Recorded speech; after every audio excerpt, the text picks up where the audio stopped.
For advertisements, please contact 8125893028. మా email ID maxtvtelugu@gmail.com. అమ్మ నాన్నల మీద ఎన్ని పాటలు పాడుకున్నా తక్కువే. నాన్న నాన్న నాన్న నీ మనసెంత మంచిదో నాన్న, ముద్దు పెట్టుకొని గుండె కద్దుకుంటావా,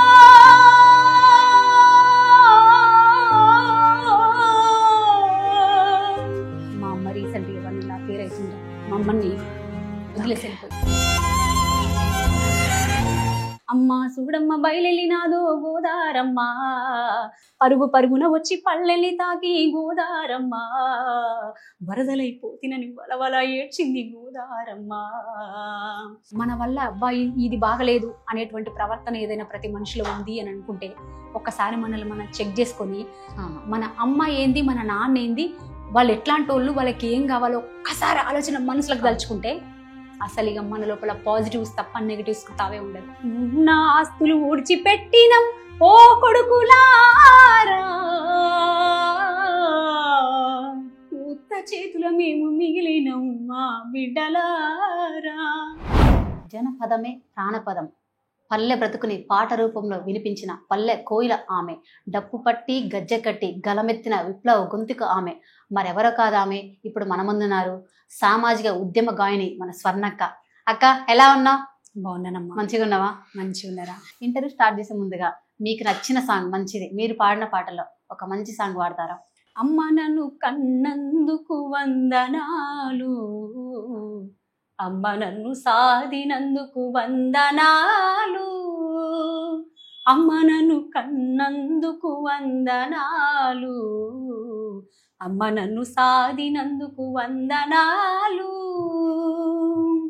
పాలతో జీవం పోసి పెరుగుతో అన్నం పెట్టి బుగ్గలారిపోకుండా ముద్దులెన్నో కుమ్మరించి కంటి పాప ఓలె చూసిన అమ్మ, కోటి ఆశలతో పెంచిన అమ్మ, అమ్మ నన్ను కన్నందుకు వందనాలు, అమ్మ నన్ను సాధినందుకు వందనాలు.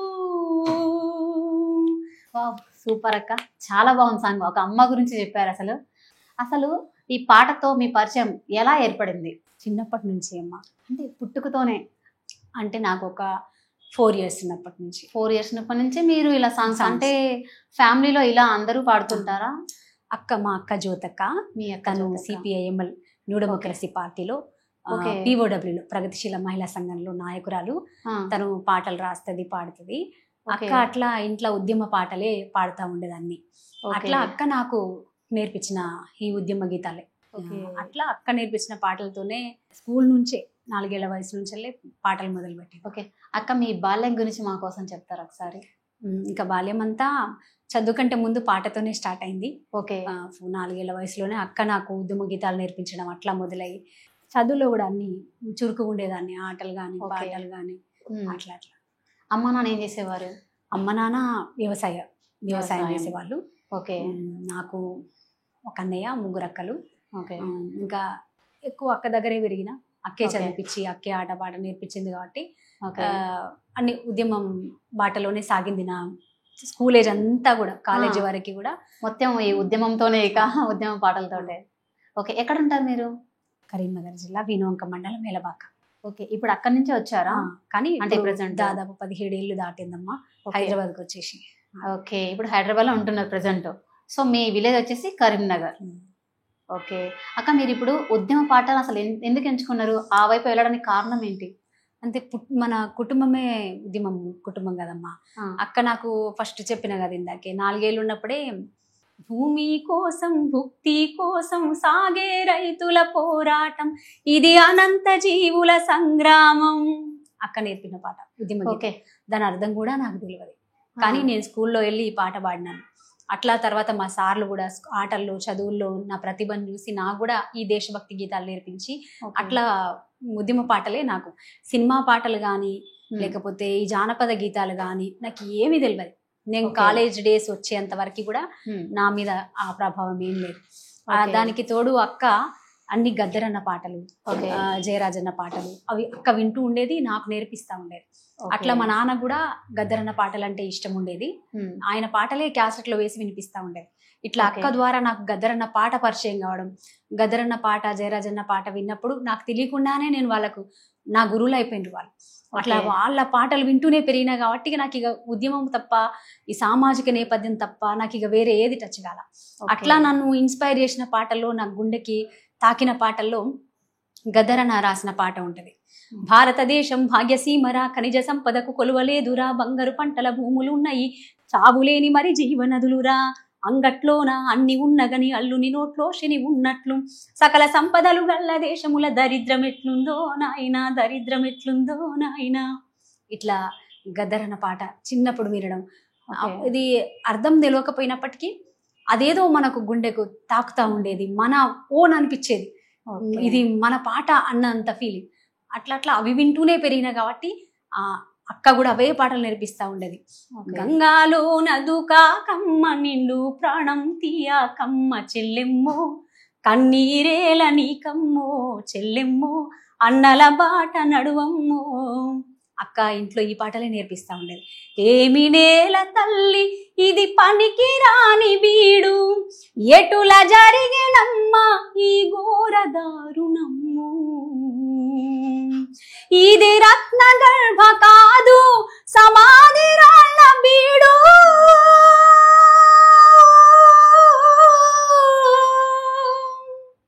ఇది రత్న గర్భ కాదు సమాధి రాళ్ళ బీడు, ఇది పలుకలేని భాష నూరేళ్ల దీన ఘోష, ఏమి నేల తల్లి ఇది పనికి రాని బీడు, ఎటుల జరిగినమ్మా ఈ ఘోర దారుణమ్ము. అక్క, మన గద్దర్ గారితో మీకు రిలేషన్షిప్ ఎప్పుడు స్టార్ట్ అయింది?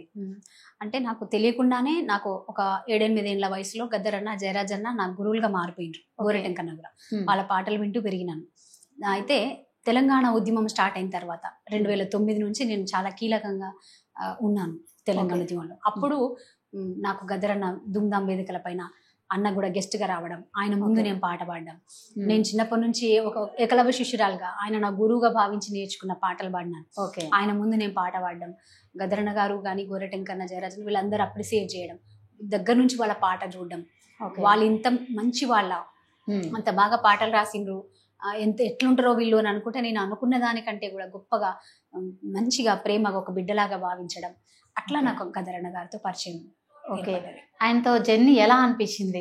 చాలా అసలు ఎట్లా అంటే, ఇప్పుడు ఆయన ఒక ఇష్పాలన్న ఒక మాట అంటాడు, ఇది గద్దరు పాటల యుగమురా, చెరిపితే చెరగని చరితరా, పాటే జెండై నడిపేరా, విప్లవదారులు వేసేరా, గుండ్లకు గుండెను ఇచ్చెనా, గుండ్లకు గుండెను ఇచ్చెనా, కోట్ల గుండెల్లోన నిలిచెనా,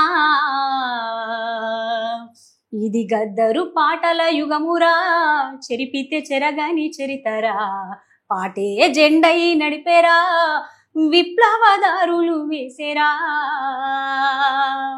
రీసెంట్ గా యశ్పాలన్న ఈ పాట రాసిండు. మనం సామాన్య శకం, క్రీస్తు శకం అనుకుంటా ఉంటాం, ఇది ఒక గద్దరు శకం. ఆయన ఒక పేదోని పక్షాన నిలబడి తన జీవితమే ధారబోసి ఏకంగా తూటాలను కూడా తన ఒంట్లో దిప్పుకొని ప్రత్యేక రాష్ట్రాన్ని సాధించి ఇట్లా సమాజం కోసం ఆయన జీవితం ఇచ్చింది. అలాంటి వ్యక్తిని నా దగ్గర నుంచి చూసినప్పుడు, ఆయన నా పాట విని నన్ను మెచ్చుకోవటం, ఇవన్నీ చూసినప్పుడు నిజంగా ఒక ఫాదర్ లాగా, ఈ పాట అనే కళాకారుల కుటుంబానికి ఆయన మాకు తండ్రి. ఆ తండ్రిని దగ్గర నుంచి చూడడం, ఆయనతో కలిసి వేదికలు పంచుకోవటం, నిజంగా ఒక గ్రేట్, ఒక అద్భుతాన్ని నేను చూసిన అన్న ఫీలింగ్ లో నేను ఉన్నాను. గద్దర్ గారితో జర్నీ అలా అనిపించింది మీకు? మీకు ఒకవేళ సినిమాలో అవకాశాలు వస్తే కనుక ఓకే అంటారా? అంటే సాంగ్స్ రాయడమైనా లేదంటే సాంగ్స్ పాడడమైనా? అయితే సమాజాన్ని చైతన్యవంతం చేయడంలో, సమాజం మార్పు కోసం కృషి చేయడంలో సినిమా వంతు కూడా అదొక అదొక రంగం, మంచి మార్గం. అయితే సినిమా ఒక్కటే కాదు, ఇవాళ రేపు ఫోక్ సాంగ్స్ కానీ లేకపోతే బుర్ర కథలు, హరికథలు చెప్పుకునే వాళ్ళకు కూడా వాళ్ళ పద్మశ్రీలు వస్తున్నాయి. అవును. అయితే తెలంగాణ ఉద్యమంలో కూడా ఎంతో మంది లేని వాళ్ళు కూడా, అక్షరం ముక్కరాని వాళ్ళు కూడా లక్షల మందిని కూర్చోబెట్టారు. అయితే నేనేమంటా అంటే, సమాజాన్ని చైతన్యవంతం చేయడంలో, ఒక సమస్యని పరిష్కరించడంలో సినిమా ఒక పార్టే. కానీ సినిమా మాత్రమే కాదు, ఎంతో మంది తమ జీవితాలని కళ రూపంలో అంకితం ఇచ్చి సమాజం కోసం కృషి చేసిన వాళ్ళు ఉన్నారు. కాబట్టి సినిమా నాకు ఇష్టమే, వస్తే ఓకే, రాకపోయినా కూడా ఒక గదర్ అని ఉన్నాడు, ఇవాళ ఎన్ని సినిమాలలో పాటలు పాడిండు, కానీ ఆయన ప్రపంచవ్యాప్తంగా కోట్లాది మంది గుండెల్లో ఉండిపోయింది. కాబట్టి సినిమాని నేను గౌరవిస్తా, వస్తే మంచిది, రాకపోయినా నాకు తెలిసింది. నేను 4 ఏళ్ల వయసులో పాట పాడుతున్నప్పుడు నా చుట్టూ ఎవరున్నారు? నేను 10 ఏళ్ల వయసులో నేను పాట పాడుకుంటున్నప్పుడు నా ఊళ్ళో నా చుట్టూ ఎంతమంది ఉన్నారు? అడవిలో కూడా కోకిల పాట పాడుకుంటా ఉంటుంది, ఎవరింటారని పాడుతుంది. కాబట్టి నా చుట్టూ 100 మంది ఉన్నా, 1000 మంది ఉన్నా, కోట్ల మంది ఉన్నా, నాకు తెలిసిందల్లా పాటే. ఆ పాట సినిమా రూపంలో వచ్చినా ఓకే, రాకపోయినా ఓకే, నేను మాత్రం నాకు అవకాశం దొరికినంత వరకు నా పాట జనం పక్షానే ఉంటుంది. ఓకే అక్క, సాంగ్స్ రాశారు అలాగే పాడారు కదా, ఎన్ని సాంగ్స్ రాశారు, ఎన్ని సాంగ్స్ పాడారు? నేను తక్కువే రాసినానమ్మా, దాదాపు ఒక 9-10 పాటలు రాసుంటా. ఓకే, చిన్నప్పుడు 8వ క్లాస్ చదువుతున్నప్పుడు రాసుకున్నాను. అప్పుడు ఎందుకు రాయాల్సి వచ్చిందంటే, ఈ భక్తి గీతాలు పాడేదాన్ని నేను. ఇప్పుడు స్కూళ్ళల్లో మనకు 15th ఆగస్టు 26th జనవరి వచ్చినప్పుడు ఈ పాడిన పాటలు కాకుండా కొత్త పాటలు పాడు అని మా సార్స్ టీచర్స్ నన్ను అడిగినప్పుడు, కొత్త పాటలు నేను ఎక్కడికల్లా వెళ్ళను, అప్పుడు ఇంత టెక్నాలజీ లేదు, సోషల్ మీడియా లేదు, ఏమీ లేదు, అప్పుడు నేనే రాసుకునేదాన్ని. ఆ బుక్కుల్లో మనం చదువుకున్నంత నాలెడ్జ్. Very good. అట్లా నేను మొట్టమొదటి పాట 8వ తరగతిలో రాసుకున్నాను. పెద్దగా సాహిత్యం నా పాటలో ఉండకపోతుండొచ్చు, కానీ నాకు తెలిసిన కొన్ని పదాలతోని కొన్ని పాటలు, ఒక మా అమ్మ మీద రాసుకున్నా, యూత్ మీద రాసుకున్నా, అట్లనే పాపన్న గౌడ్, సర్దార్ పాపన్న గౌడ్ పైన, ఇంకా మా అమ్మ మీద, ఇట్లా దేశం మీద కొన్ని పాటలు రాసుకున్నాను. అందులో నేను మొట్టమొదటిసారిగా రాసిన పాట, దేశానికే స్వాతంత్ర్యం వచ్చిన రోజు ఇదే ఆగస్టు 15 అందాల రోజు, అందరికీ ఆనందమాయెను. ఉరి కొయ్యల ఉద్యమాలు ఆగిన రోజు, వీరుల స్మరణాలే ఇక మిగిలిన రోజు, ఆంగ్లేయులు దేశం వదిలి వెళ్ళిన రోజు, ఆకాశంలో త్రివర్ణమే ఎగిరిన రోజు.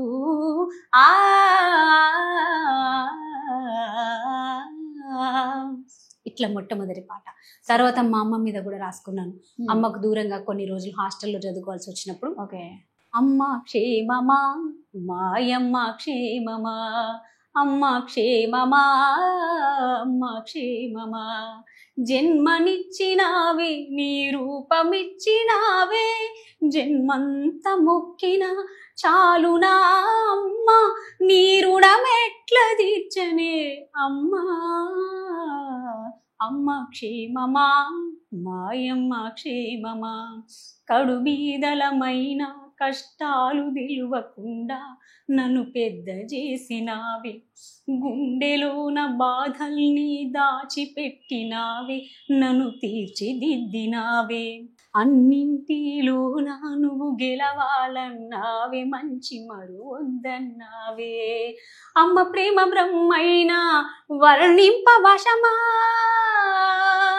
అమ్మ ప్రేమ బ్రహ్మైనా వర్ణింపవశమాని, పాద పూజ చేసిన నీ రుణము తీర్చగలనా, అమ్మ క్షేమమా మాయమ్మ క్షేమమా, అమ్మ నీ పేరులోనే, అమ్మ నీ అనే పిలుపులోనే అమృతముందమ్మ, అపరంజివి నీవమ్మ, జగతికి వెలుగు నిండు జాబిలి నీవమ్మ, జాలిగల్ల దేవతమ్మ, ప్రేమకు చిరునామా నువ్వు, శాంతమూర్తివమ్మ, ఆదర్శమూర్తివమ్మ, అమ్మ నువ్వు కన్న కలల బాటను బట్టానే, అమ్మ నువ్వు కన్న కలల బాటన సాగానే, నీ ఆశీర్వాదం ఉన్న అవనైనా గెలవగలనే, అమ్మ క్షేమమా మాయమ్మ క్షేమమా, అమ్మ నీ జ్ఞాపకాల వెలుగు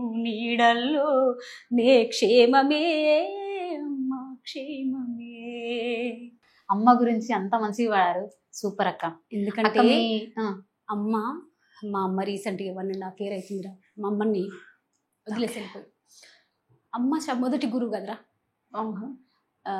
మనం ఈరోజు ఇట్లున్నామనంటే మన మాట, అమ్మ రూపం, అమ్మ ఇచ్చిన, మనం మాట్లాడుతున్నామంటే, మనం నడుస్తున్నామంటే, ఈరోజు మనం ఆడుతున్నాం, పాడుతున్నాం, చదువుతున్నాం, ఏదో ఒక ఉద్యోగం చేస్తున్నాం అని అంటే అమ్మే మనలో ఉండి చేపిస్తాం. అలాంటి అమ్మే దూరమైనప్పుడు ప్రతి అందరూ అనుకుంటా ఉంటారు తల్లిని ప్రేమించిన వాళ్ళు ఏ చిన్న తప్ప కూడా చేయరు.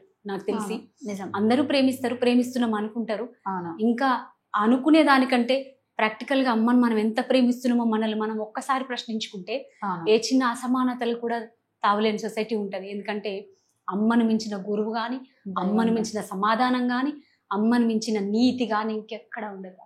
సూపర్ అక్క, కరెక్ట్ మెసేజ్ ఇచ్చారు. అక్క మీ స్టడీ బ్యాక్గ్రౌండ్ ఏంటి? నేను బీఎస్సీ బీఈడి చదువుకున్నాను రా. ఓకే. ఎంఏ డిస్కంటిన్యూ అయింది నాది. ఎంఏ ఫస్ట్ ఇయర్ క్లియర్ అయిపోయింది. ఎంఏ ఫైనల్ ఎగ్జామ్స్ అప్పుడు ధూమ్ధాముల్లో ఉండి నేను రాయలేకపోయినాను రా. ఓకే అక్క, ఇప్పుడు ఈ తెలంగాణ ఉద్యమం వైపు మీ అడుగులు ఎలా ఎప్పుడు పడ్డాయి? దానికి నాకు 9-10 ఏళ్ల వయసులోనే గోరెటెంకన్న, జయరాజన్న, మా అక్క జ్యోతక్క వీళ్ళందరూ తెలంగాణ కోసం కొట్లాడుతూ వాళ్ళ పాటలు వింటూ నేను కూడా పాడేదాన్ని. స్కూల్స్ కాలేజెస్ లోనే తెలంగాణ ఆవశ్యకతను తెలియజేసే పాటలే పాడిన. అమ్మ సూడమ్మ బయలెల్లినాదో గోదారమ్మ, గంగమ్మ తల్లయి బయలెల్లినాదో గోదారమ్మ, అది గదుగో అటు చూడు బయలెల్లినాదో, అదిలా బాదుకొచ్చి అడుగేసినాదో, జిల్లా జిల్లాలన్నీ కండ్లార చూసి పల్లెల్లో మొలిసిన పల్లెర్లు చూసి పరుగు పరుగున వచ్చి పల్లెల్ని తాకి గోదారమ్మ, వరదలైపోతినని వలవల ఏడ్చింది గోదారమ్మ. అంటే గోదావరి నీళ్లు ఇక్కడ లేవు, మన నీళ్లు మనకు వస్తే మనం బాగుంటాం, మనకు పేదరికం పోతుంది, మనకు తెలంగాణ కావాలా అని అప్పుడు పాటల రూపంలో చిన్నప్పటి నుంచే పాడినాను. ఇకపోతే నేను ఆల్బమ్స్ అప్పుడు సీడీలు, క్యాసెట్లు నడిచేది 2003-04 ఆ టైంలో. నేను అప్పుడు కాలేజ్ చేస్తున్నాను. నా టీనేజ్ లో కూడా నేను తెలంగాణ రాష్ట్రం రావాలని ఎన్నో పాటలు పాడినాను. అంటే పరోక్షంగా నా గొంతు వినిపిస్తూనే ఉన్నా, కానీ ప్రత్యక్షంగా నేను బయటకు వచ్చింది మాత్రం 2009లో. ఉస్మానియా క్యాంపస్ లో మన పోలీస్ కిష్టన్న, శ్రీకాంతాచారి వీళ్ళందరూ చనిపోతే వాళ్ళకు పాటల నివాళి అర్పిస్తూ క్యాంపస్ లో ఓయి విద్యార్థులు నిర్వహించినటువంటి దాంట్లో నేను పాడడం, అక్కడ పుట్టినాను. అంటే అస్సలు సిసలైన ఒక తెలంగాణ ఉద్యమ గాయకురాలుగా పురుడు పోసింది నాకు ఉస్మానియా గడ్డ. ఉస్మానియా. ఓకే అక్క, ఇప్పుడు మన సామాజిక మానవ సంబంధాలు అంతరించిపోతున్నాయి.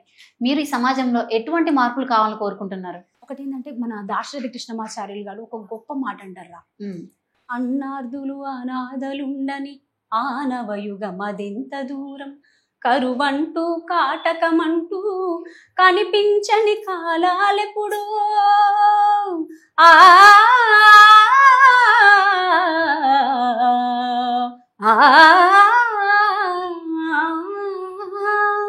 కరువంటూ కాటకమంటూ కనిపించని కాలాలెప్పుడో, పసిపాపల నిదుర కనులలో ముసిరిన భవితవ్యం ఎంతో, గాయపడిన కవి గుండెలలో రాయబడని కావ్యాలెన్నో, ఆ చల్లని సముద్ర గర్భం దాచిన బడబానలమెంతో, ఆ నల్లని ఆకాశంలో కానరాని భాస్కరులెందరో,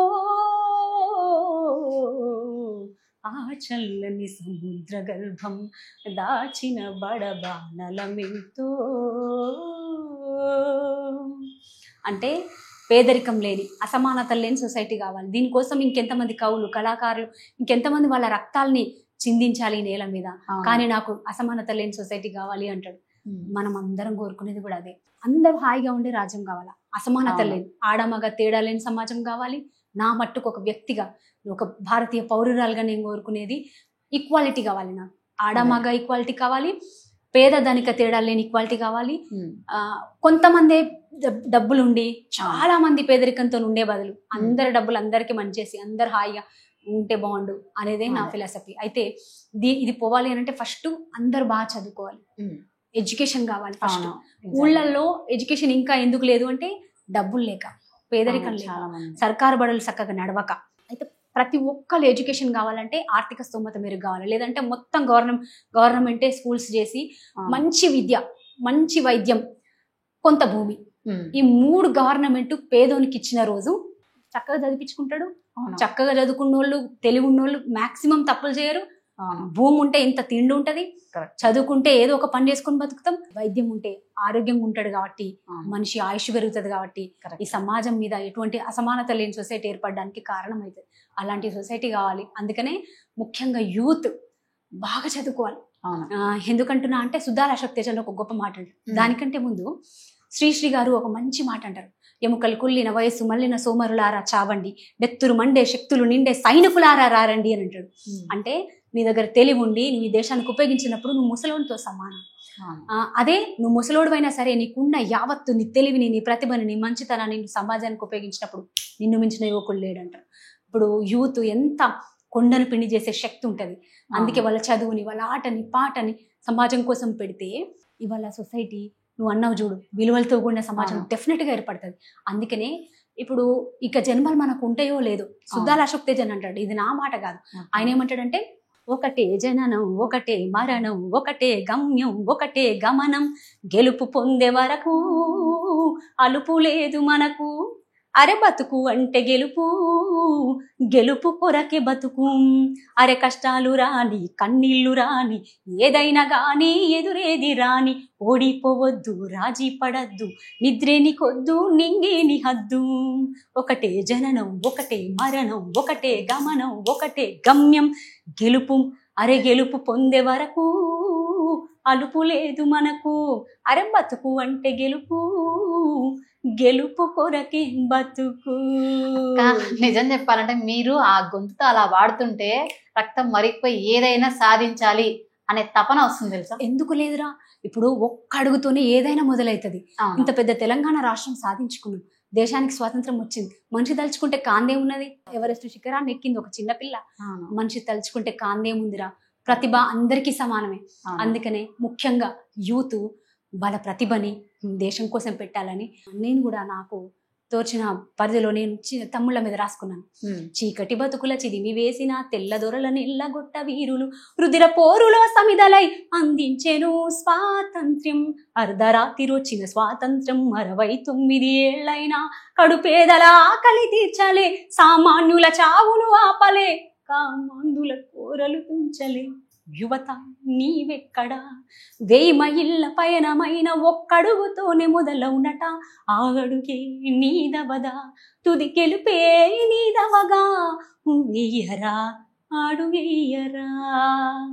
తమ్ముళ్ళు చెల్లెలు చదువుకునే పిల్లలందరూ కూడా ఎంతో మంచి పిల్లలు కాబట్టి దేనికి ఒకదానికి అడక్ట్ అవ్వకుండా, ఫర్ ఎగ్జాంపుల్ ప్రేమలను లేకపోతే సినిమా పిచ్చానో ఉండాలి, తప్పులేదు, సినిమాలు చూడాలి, మంచి నేర్చుకోవాలి, కానీ అదే ప్యాషన్ గా అదే దాంతో ఒక రాజకీయాలను ఎవరో ఒకరికి అడక్ట్ అయిపోకుండా, దేనికి ఒక దానికి అడక్ట్ అవ్వకుండా, అమ్మా నాన్నను ఒక్కసారి గుండెలు దాల్చుకొని మన కోసం ఎంతో మంది ప్రాణం పెట్టిన వీరులు ఉన్నారు. దేశ స్వాతంత్రం కోసం కావచ్చు, తెలంగాణ కోసం కావచ్చు, వాళ్ళందరినీ ఒకసారి గుర్తు చేసుకుంటే నిన్ను మించిన హీరో ఎవరున్నారు?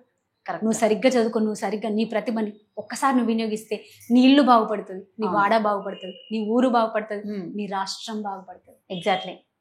నేను విన్న పాటలు గద్దరన్న, జయరాజన్న, మా అక్క, మా జ్యోతక్క ప్రభావము సొసైటీలో మనం ఎప్పుడు చూడరా, ఒక మంచిగా హ్యాపీగా ఉన్న వాళ్ళని చాలా తక్కువ మందిని చూస్తూ ఉంటాం. ఇప్పుడు నేను ఇక్కడి నుంచి అక్కడికి వచ్చే దారిలో ఎంతో మంది రోడ్డు మీద బాధపడుతున్న వాళ్ళని చూసాను. ఒక ముస్లామి కానీ, ఒక రైతులు చూడు, ఇట్లా ఎంతో మందిని చూసినప్పుడు మనకి ఏమనిపిస్తుంది, అబ్బా నేను కాస్త కూస్తే హ్యాపీగా ఉన్నా, కానీ వాళ్ళందరూ నాకంటే ఇంకా చాలా బాధలు ఉన్నారు అనిపిస్తుంది. ఒక్కసారి వాళ్ళందరినీ తలుచుకున్నప్పుడు ఏదన్నా చేస్తే బాగుండు అన్నది అనిపిస్తుంది, అంతే తప్ప వేరే ఇంకేం లేదురా, నాకేదో తెలుసు అనేది ఏం లేదు. కానీ ఒకటి, అందరూ బాగుండాలి అంతే. అక్క, ఆడవాళ్ళు అన్నింటా ముందుంటున్నారు అంటున్నారు, కానీ మహిళా సాధికారత గురించి అసలు ఇంకా అది ఎంతవరకు అసలు అది మహిళా సాధికారత జరగాలన్నా కూడా అక్షరాస్యత పెరగాలి, ఎడ్యుకేషన్ కావాలా గ్రౌండ్ లో. ఇప్పుడు ఎంతమంది మహిళలు చదువుకుంటున్నారు? సరే, ఈ రోజుల్లో చదువుకోని మహిళలు కూడా అన్నిట్లలో ప్రతిభ చూపిస్తున్నారు. కానీ ఒకటి ఏంటంటే, మనకు మానసిక బలం ఉంటది కానీ ఫిజికల్ స్ట్రెంత్ అనేది ఉండదు. మనం ఆర్థికంగా ఎదగాలి, ఎడ్యుకేషన్ పరంగా ఎదగాలి. ఆర్థికంగా ఎదిగితే ఇప్పుడు ప్రతి ఒక్క పిల్లకి తనని కొంతమంది వాళ్ళ హైట్, అమ్మాయి శరీర తత్వం చాలా సెన్సిటివ్, తనకి శారీరక బలం తక్కువ ఉంటది. తనకి ఆర్థికంగా ఎదిగిన కుటుంబము ఒక కరాటే నేర్పిస్తుండొచ్చు, లేకపోతే చదివిస్తుండొచ్చు. దాని ద్వారా మనకు ఆ తెలివి వస్తుంది, మనం ఒక శక్తివంతంగా తయారవుతాం. శక్తివంతమైన మహిళమే, కానీ కొంచెం వీక్ కాబట్టి శారీరకంగా. అందువల్ల ఒక చదువు తర్వాత ఆర్థికంగా ఎదిగితే అసలు ఈ మహిళ మీద ఈ అక్కడక్కడ జరిగేటువంటి అఘాయిత్యాలు కూడా జరగవు. ఇంకా దానికి తోడు ఇప్పుడు మనకు దేశానికి స్వాతంత్రం, ఇందిరాగాంధీ గారు నాడే ప్రధానమంత్రి అయినరు, కానీ ఈ రోజు చూసుకుంటే అసెంబ్లీలో మరి మనకు మంచిగా తెలంగాణ వచ్చింది, భారతదేశం వచ్చింది, రాజ్యాంగం ఉన్నది, 33% రిజర్వేషన్ ఉన్నది. అది అమలవుతుందా? ఆకాశంలో సగం ప్రపంచంలో సగం అని 33% మా రిజర్వేషన్ కూడా అమలు అయితలేదు. అవును. ఆడవాళ్ళ మీద ఈ అసమానతలు ఎట్లా పోతాయి? అవును. అందుకనే మనకు రాజ్యాంగం ఏదైతే ఇచ్చిందో అది పొలిటీషియన్స్ పాటించి ఉమ్. మహిళను కూడా మీతో ఈక్వల్ గా తీసుకోండి, ఉమ్. పాలిటిక్స్ లోకి అధికారం పాలించి నేతలుగా తయారు చేయండి. ఆ. అప్పుడు తప్పకుండా ఈ మార్పులన్నీ జరిగే అవకాశం ఉంటుందిరా. ఓకే, థ్యాంక్ యూ అక్క. అక్క మీకంటూ ఒక ఇన్స్పిరేషన్ ఉంటారు కదా, సో ఆ ఇన్స్పిరేషన్ ఎవరు అసలు? నాకు ఇన్స్పిరేషన్ అంటే దారిద్ర్య రేఖకు దిగువనున్న పేదలు, రైతులు, నిస్సహాయ స్థితిలో ఉన్న మహిళలు, ఓకే. వీళ్ళందరూ వాళ్ళే మనకి ఇన్స్పిరేషన్. వాళ్ళని చూసిన ప్రతిసారి ఎంతో అసమానతలతోని కూడుకున్న ఈ సమాజంలో తిండి లేని వాళ్ళు, అవును, బట్ట లేని వాళ్ళు, నీడ లేని వాళ్ళు ఇన్నేళ్ల స్వతంత్ర దేశంలో వీళ్ళందరూ కూడా మనకి ఇన్స్పిరేషన్. వాళ్ళని చూసి ఒక రైతు చూడు, అవును, అసలు నిజం. ఒక కవి అంటాడు, కడుపు నిండా బువ్వదిన్నది ఎన్నడో నువ్వు సిందయ్యా, కంటి నిండా నిద్రపోయింది ఎప్పుడో నువ్వు చెప్పయ్యా, ఇల్లు ఇల్లాలు పిల్లలే నీకు అయ్యమ్మ తమ్ముళ్ళు సెల్లలే, పుట్టిన కాళ్ళుండి కష్టాలే నమ్ముకున్న పంటలన్నీ నష్టాలే, కంటికి ఇంపైన బట్ట గట్టింది ఎన్నడో నువ్వు చంద్రయ్యా, కాళ్ళకు సొంపైన జోళ్ళు దొడిగింది ఎప్పుడో నువ్వు చెప్పయ్యా, కడుపు నిండా బువ్వ తిన్నది ఎన్నడో నువ్వు చంద్రయ్యా, కంటి నిండా నిద్రపోయింది ఎప్పుడో నువ్వు చెప్పయ్యా. ఒక పేద రైతు చూసుకోరా, అవును. ఎన్నేళ్ల స్వతంత్ర దేశంలో ప్రతిరోజు ఎక్కడో ఒక చోట ఒక రైతు మరణిస్తూనే ఉంటాడు. అవును. ఎందుకు? మనం ఆయనకు అన్నం పెట్టాలి, మనకు ఉమ్. అప్పులు చేసి పంట వేయాలి, అవును. అది గట్టలేక లాస్ట్కు చావు బతుకుల మధ్యలో కొట్లాడాలి. వీళ్ళందరినీ చూస్తున్నప్పుడు అసలు ఒక రైతు హాయిగా బతికే రోజు కావాలి నాకు అనిపిస్తుంది. వీళ్ళే నా ఇన్స్పిరేషన్. వీళ్ళతో పాటు తన జీవితాంతం గుండెను గుండ్లకిచ్చి తన జీవితం ధారపోసిన లాస్ట్కి వస్తే గద్దరన్న పార్టీ పెట్టి తను రాజకీయాల వైపు అడిగేసి యువత పొలిటీషియన్స్ కావాలా, పేదలు పాలించాలి, మహిళలు పాలించాలి అని కోరుకున్నాడు. గద్దరన్న నా ఇన్స్పిరేషన్. మా జ్యోతక్క తను చిన్నప్పటి నుంచి తన జీవితం అంతా కూడా మహిళా సంఘం, మహిళల కోసం, పేదల కోసమే తన జీవితం. అక్క నాకు ఇన్స్పిరేషన్. ముఖ్యంగా ఈ అసమానతలతో ఉన్నటువంటి పేదరికంలో మగ్గుతున్నటువంటి మనలాంటి వాళ్ళెందరూ, మా అక్కలు, మా తండ్రులు, మా రైతన్నలు, వాళ్ళే నాకు ఇన్స్పిరేషన్ రా. సూపర్ అక్క. అక్క రీసెంట్ గా మ్యారేజ్ నట్టుంది, సో మీ మ్యారేజ్ లైఫ్ ఎలా ఉంది? అవునరా, నా మ్యారేజ్ అయ్యి 3 months అవుతుంది. 3 months. ఓకే, బాగున్నా నాన్న. ఓకేనా? హ్యాపీనా? చాలా హ్యాపీనా. ఓకే, మీ హస్బెండ్ పేరేంటి? వినయ్. తను వినయ్. ఏం చేస్తుంటాడు తను? తను బిజినెస్ లో ఉన్నాడు. ఓకే ఓకే, సూపర్ అక్క. అక్క నా కోసము నాన్న గురించి ఒక్క పాట పాడతావా? సోదరుడు మొన్న మధ్యలో చనిపోయిండు, సాయి చంద్. ఎంతో గొప్పగా రాసిండు. సోదరుడు చాలా గొప్ప గాయకుడు. ఈ సందర్భంగా సాయి చంద్ అన్నకు జోహాలు తెలియజేస్తున్నా, అలాగే మా గద్దరన్నకు జోహాలు తెలియజేస్తున్నా. నాన్న నాన్న నాన్న నీ మనసెంత మంచిదో నాన్న, నాన్న నాన్న నాన్న నీ ప్రేమెంత గొప్పదో నాన్న, ఆ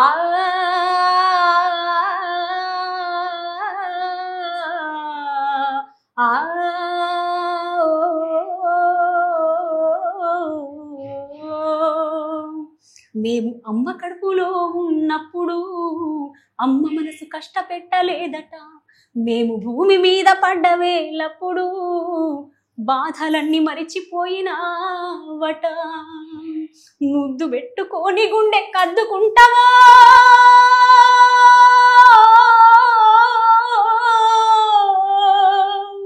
ముద్దు పెట్టుకొని గుండె కద్దుకుంటావో, బారసాల చేసి గౌరంగా చూసుకుంటావో, నాన్న నాన్న నాన్న నీ మనసెంత మంచిదో నాన్న, నాన్న నాన్న నాన్న నీ ప్రేమెంత గొప్పదో నాన్న.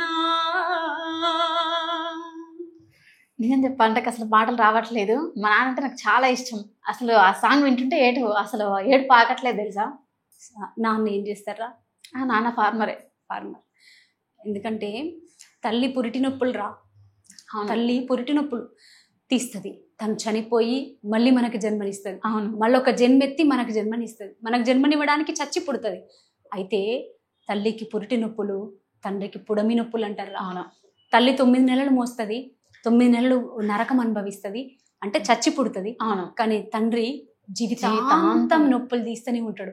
ఈ మాట పొడమి నొప్పులు అన్న మాట పసునూరి రవీందర్ అన్న చాలా గొప్ప కవి ఆ అన్న చెప్పింది ఈ మాట.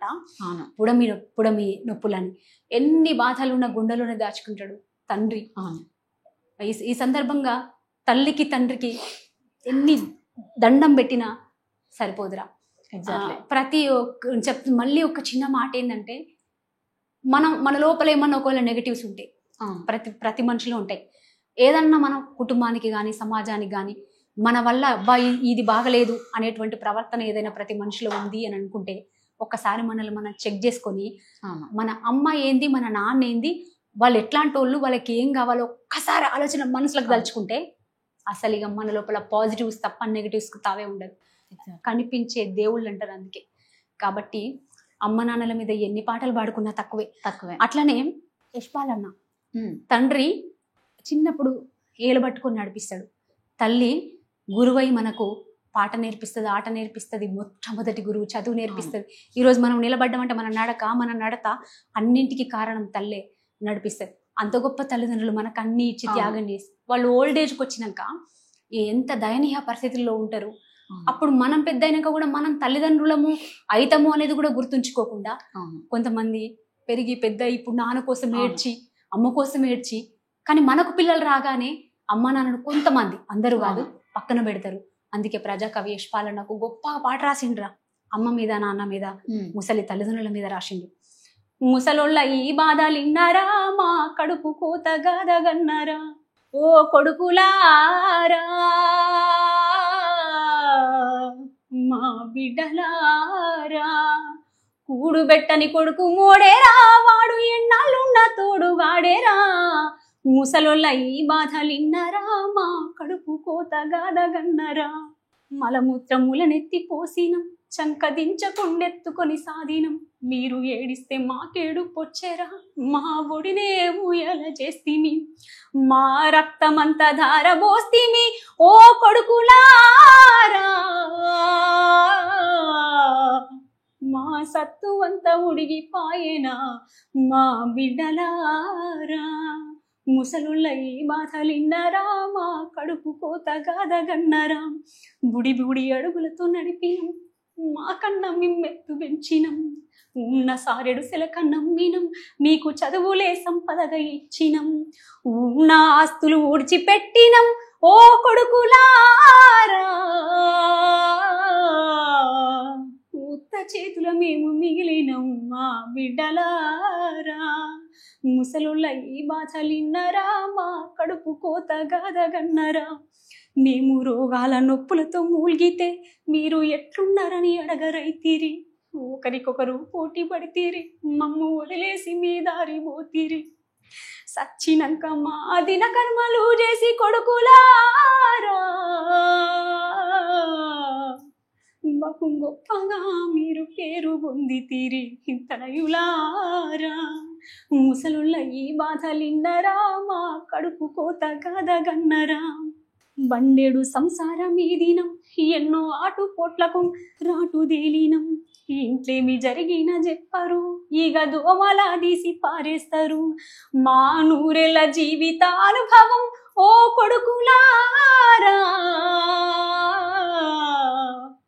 మా నూరెళ్ళ జీవితానుభవం, ఓ బిడ్డలారా, వాడి పాడేసిన వీడి కట్టయిపాయన బిడ్డలారా, ముసలుళ్ళ ఈ బాధలిన్నరా, మా కడుపు కోత గాదగన్నరా, పడుకునే జాగియబోతిరి, మా గడప దాటొద్దని అంటిరి, బుచ్చపు దానులే చూతిరి, మీరు సత్తె పీడబోతదంటిరి, పాత బొచ్చే తలాపునుంటది కొడుకులారా,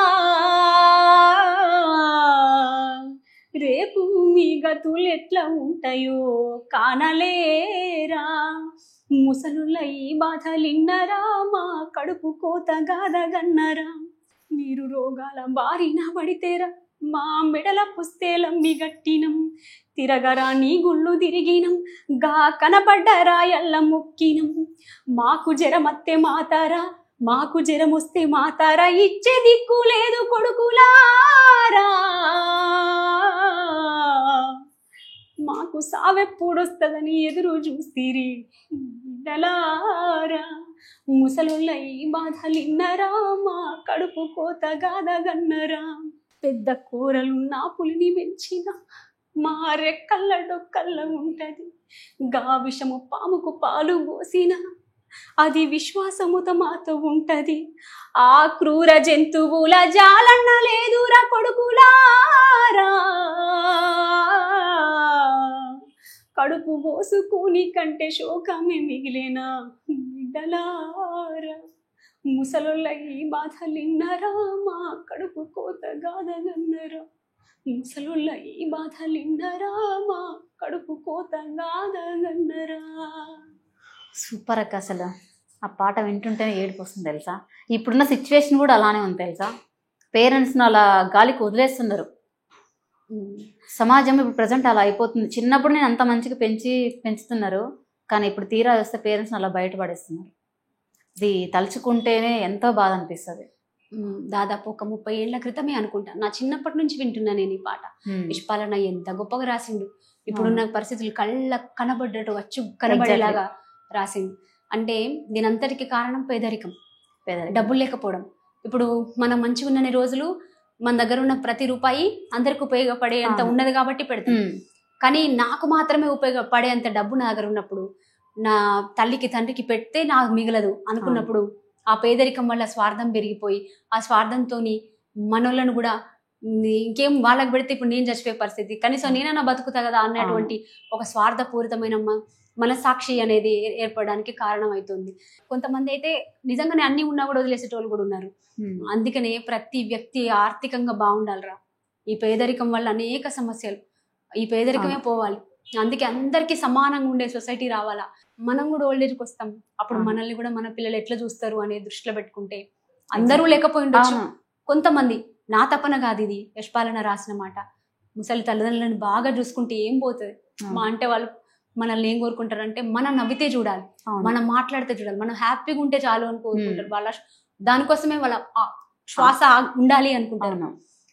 అందరూ బాగుండే సొసైటీ రావాలిరా. థ్యాంక్స్ అక్క, ఇంత మంచి మెసేజ్ ఇచ్చారు. అసలు అక్క మీ లైఫ్లో వచ్చిన బెస్ట్ కాంప్లిమెంట్ చెప్పారు. బెస్ట్ కాంప్లిమెంట్ అంటే నేను తెలంగాణ ఉద్యమంలోనే చాలా మందికి పరిచయం అయినానురా. అంతకుముందు నేను నా స్కూల్ ఏజ్ టీనేజ్ లో కూడా నేను డప్పు వాయిస్తూ కంజర వాయిస్తూ ఏకకాలంలో నేనే నా డప్పు కొట్టుకుంటూ పాట పాడేదాన్ని. నా స్కూల్ ఏజ్ నుంచి టీనేజ్ వరకు. బహుశా నా ఏజ్ గ్రూప్ వాళ్ళలో అప్పుడు నేనే అనుకుంటా మొట్టమొదటి అమ్మాయిని డప్పు కొడుతూ పాడిన వాళ్ళలో, బహుశా నాకు తెలిసినంత వరకు. నాకంటే ముందు ఉన్నారో లేరో నాకు అవగాహన లేదు, కానీ నాకు తెలిసినంత వరకు అట్లా నేను అప్పుడు మా జిల్లా వరకు అట్లుండేది. ఈ ఆడియో క్యాసెట్స్ సిడీస్ పాడినన్ని రోజులు అప్పుడు గజ్వేల్ వేణన్న, జడల రమేష్ అన్న, వీళ్ళు ఇంకా ప్రహ్లాద్ అన్న, మన గణేష్ అన్న, వీళ్ళందరూ కాదురి గణేష్ అన్న, విష్ణు అన్న, వీళ్ళతో మస్తు కొన్ని వేల ఆల్బమ్స్ పాడిపించారు. ఈ జానపదాలు, ఇప్పుడు వచ్చే జానపదాలు, ఈ భక్తి గీతాలు అన్ని పాడిపించారు. అప్పుడు నేను చదువుకునే రోజుల్లో ఇటు నాది ఉద్యమ నేపథ్యమే, కుటుంబమే, ఉద్యమ గీతాలే పాడేదాన్ని. కానీ చదువుకోనికి, బుక్స్ కొనుక్కోనికి, మా అమ్మ నాన్నను చూసుకోనికి, మందులు కొనియనికి అప్పుడు నేను అవి ఆల్బమ్స్ పాడేదాన్ని. ఆ టైంలో నాకు రాష్ట్ర వ్యాప్తంగా గుర్తింపు ఉన్నప్పటికీ అది పాటలు వినటోళ్ళకే తెలుసు. కానీ నేను తెలంగాణ ఉద్యమ వేదికలు ఎక్కిన తర్వాతనే వేరే కంట్రీస్లో ఉన్న మన తెలుగు అన్నలు తమ్ముళ్ళందరికీ నేను సుపరిచితమైన.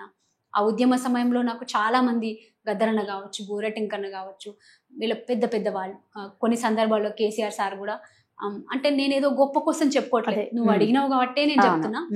అట్లా చాలా మందితో మనం ప్రజల కోసం పాడుతుంది, గుండెతోని పాడుతుంది, మనసుతోని పాడుతుంది అన్న కాంప్లిమెంట్. అందరూ నన్ను వాళ్ళ ఇంటి ఆడబిడ్డలాగా చూడడం, నాకు ఒక అక్కలాగా, ఒక చెల్లిలాగా, ఒక అమ్మలాగా నన్ను ట్రీట్ చేయడం చాలా హ్యాపీనెస్. అదొక్కటి నాకు బలాన్ని ఇచ్చింది. అదే అలా ట్రీట్ చేయడం వల్ల ఎంత హ్యాపీనెస్ వస్తుంది కదా. అసలు హ్యాపీ కంటే కూడా అదొక బలం. అది మనల్ని ఒక మేలు కోల్పినట్టుగా ప్రతిరోజు నేను ఇంకేదో చేయాలి, నేను ఎవరికన్నా ఇంకా ఏదైనా సమాజానికి ఉపయోగపడాలి అన్న ఒక బలం ఇచ్చినట్టు నాకు అనిపిస్తుంది. అక్క, లాస్ట్ టైం ఇంటర్వ్యూ ముగించే ముందుగా అమ్మాయి గురించి ఒక్క సాంగ్ పాడతావా, మన ఆడవాళ్ళ గురించి? ఆకాశంలో సగం, ప్రపంచంలో సగం, ప్రతి మనిషిలో సగం స్త్రీ. స్త్రీ లేని ఒక కుటుంబాన్ని ఊహించుకుంటే అసలు ముందుకు సాగదు. అమ్మాయి, అక్కయి, ఫ్రెండ్ అయి, అన్ని రకాలుగా మనల్ని నడిపించేది తల్లి. ఆ స్త్రీ బాగుండాలి. స్త్రీలు కూడా మగవాళ్ళతో రాజకీయాల్లో కూడా అన్ని రంగాల్లో ఇంకా ముందు ఉండాలని కోరుకుంటూ తమ్ముడు ఎర్ర సూర్య రాసిండు చాలా గొప్పగా. మా ఎర్ర ఉపాలన్న కొడుకు. మేలుకోవాలే దేశమేలాలే, మేలుకోవాలే దేశమేలాలే, మహిళాని శక్తి చాటి చెప్పాలే. మేలుకోవాలే ఏలుకోవాలే, అవనికి బరిగిసి పోరు చేయాలే. ఆదివాసీ బతుకుల్లో పొద్దయి పొడిచిన సమ్మక్క సారక్కలై లేవాలే. రక్తాన్ని మరిగించి రాణి రుద్రమ్మలై, రక్తాన్ని మరిగించి రౌద్రమై మెరిసిన రాణి రుద్రమ్మలై రణము చేయాలే. మేలుకోవాలే దేశమేలాలే, మేలుకోవాలే దేశమేలాలే, మహిళాని శక్తి చాటి చెప్పాలే. ప్రతి మహిళ కూడా తన శక్తిని గుర్తించి ముందు బాటలో నడవాలి. నిజమక్క, చాలా థ్యాంక్ యూ అక్క. నిజం చెప్ప మీ పాటలు వింటుంటే అసలు ఎలా ఉందో చెప్పలేకపోతున్నా తెలుసా. ఆ ఊపు, ఆ వేరు అసలు ఇంకా బ్లడ్ మరిగిపోతుంది, అంత ఉంది తెలుసా ఆ గొంతులో. థ్యాంక్ యూ సో మచ్ అక్క. ఇంత మంచి, అసలు నిజం చెప్పాలంటే మేము మిమ్మల్ని కలిసినందుకు నాకైతే నిజం చెప్పాలంటే చాలా హ్యాపీగా ఉంది. Thank you so much. నువ్వు కూడా చాలా మంచి ప్రశ్నలు వేసినావు నాన్న. థ్యాంక్ యూ టూ మా. థ్యాంక్ యూ అక్క. అందరికీ నమస్తే. అందరికీ ఉపయోగపడే, సమాజాన్ని చైతన్యపరిచే ఎన్నో మంచి కార్యక్రమాలని మన కోసం అందిస్తున్నటువంటి మ్యాక్స్ టీవీ కార్యక్రమాలన్నీ కూడా లైక్ చేయండి, షేర్ చేయండి. అట్లనే మ్యాక్స్ టీవీని సబ్స్క్రైబ్ చేయండి, గంట కొట్టండి. మీ సోదరి.